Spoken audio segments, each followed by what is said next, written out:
병은 의사에게, 약은 약사에게, 대출은 대출 총리.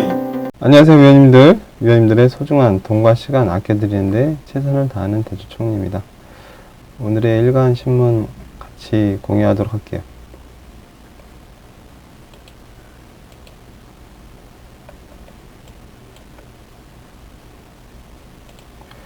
영끌족 구하라. 변동금리 주담대 4%대 고정금리로 바꿔준다. 조금 더 확대해 보겠습니다.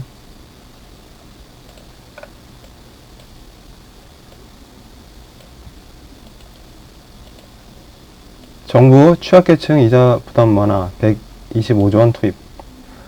정부가 오는 9월 종료될 예정인 소상공인 대출 만기 연장과 상한 유예 조치를 금융권 자율적으로 재연장하는 방안을 추진한다.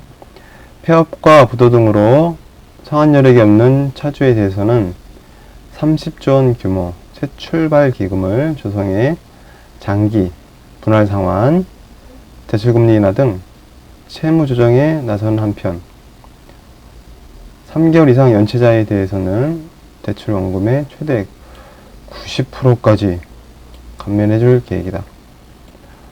또 소위 영끌 대출을 받아 대출을 구입한 서민자들의 이자 부담을 줄여주기 위해 총 45조 원을 지원해 변동금리 주택담보대출을 고정금리 대출로 전환하기로 했다.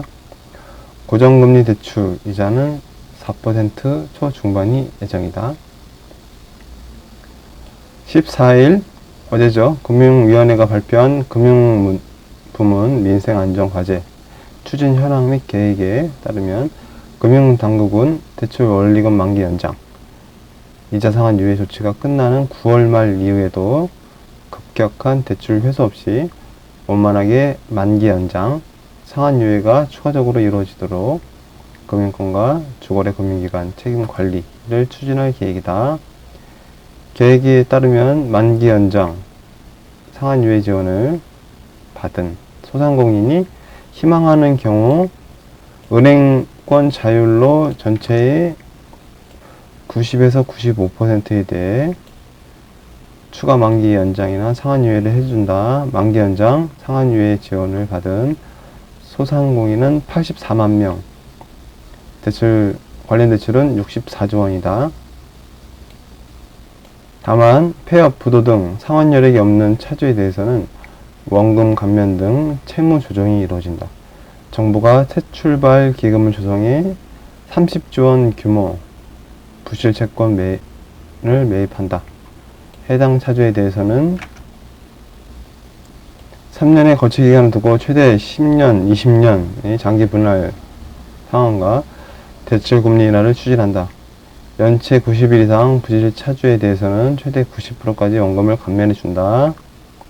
상환 능력은 있지만 연 7% 이상 고금리를 부담하고 있는 소상공인을 위해 8조 7천억 원을 투입해 저금리 대출을 바꿔준다. 경쟁력이 취약한 소상공인에 대해서는 리모델링이나 사업 내실화 등을 필요한 자금을 총 42조 원 2천억 원을 지원할 예정이다.